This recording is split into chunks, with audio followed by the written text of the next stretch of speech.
মায়ের বাড়িতে এসে এবার আমি করলাম প্রথমবার হাঁসের মাংস রান্না।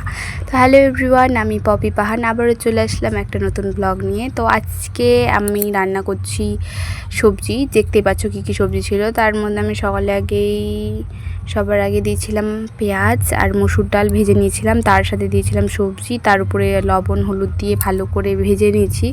তারপর মধ্যে দিয়ে দিলাম আমি ঝালের জল, আর ঝালের জল দিয়ে ভালো করে নেড়ে ছেড়ে নেব। তারপর এর মধ্যে দেব আমি জল অ্যাড করব, কিছু জল, আর জল অ্যাড করে সোজা দেব ঢেকে। আর এটা ততক্ষণ সিদ্ধ হোক। তো চলো আমাদের কিছু কীর্তি দেখা যাক তোমাদের। তো আমি আসছি আমার মায়ের বাড়িতে মঙ্গলবারে পুজো উপলক্ষে, যেহেতু মঙ্গলবারে ছিল মনসা পুজো। আর আমি এসেছি, তার সাথে সাথে আমার দিদি এসেছে, আমার দুই ভাগনা এসেছে, আমার দিদুন এসেছে, তার সাথে আমার মামার মেয়ে এসছে, মানে আমার বুনু।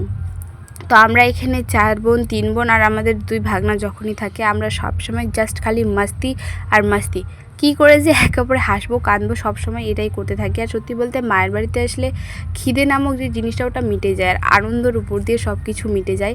আর এই জিনিসটা শুধু বিবাহিত মেয়েরাই বুঝবে যে মায়ের বাড়ি যাওয়ার পর যে কতটা সুকুন হয় শ্বশুরবাড়ি থেকে হঠাৎ একদিন গেলে ঘুরতে 2 দিনের জন্য।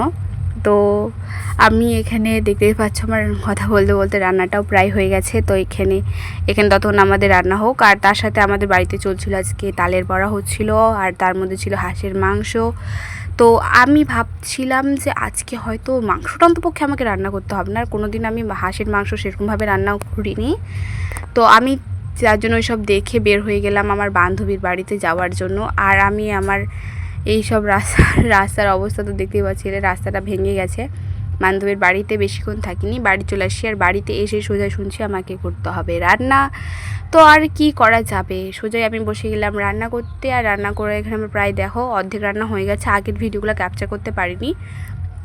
তো এখানে আমার হাঁসের মাংস প্রায় আমি ঝালের জল দিয়ে এখানে নাড়ে চেড়ে নিচ্ছি। তো এরপর আমি দিয়ে দেবো এর মধ্যে ঢাকা, কারণ এই মাংসটা ছিল একটু ছোটো বলতে হাঁসটা ছিল একটু ছোটো আর মাংসটা ছিল একটু জ্বালা, তার জন্য অতিরিক্ত পরিমাণে তেল বাড়া ছিল। এই রান্নাটা করতে আমার অনেকক্ষণ সময় লেগেছে।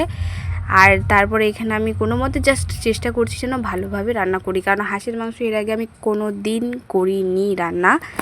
তো এখানে আমি পরের মধ্যে আলু অ্যাড করেছিলাম, যেহেতু বাড়িতে অনেক লোকজন ছিল আর আলুটা মোস্ট, আর আমি আলু খুব বেশি পছন্দ করি সব তরকারিতে। তারপরে এখানে আমি আবার এর মধ্যে দিয়ে দিব জল, যেটা হচ্ছে সেদ্ধর জন্য হবে।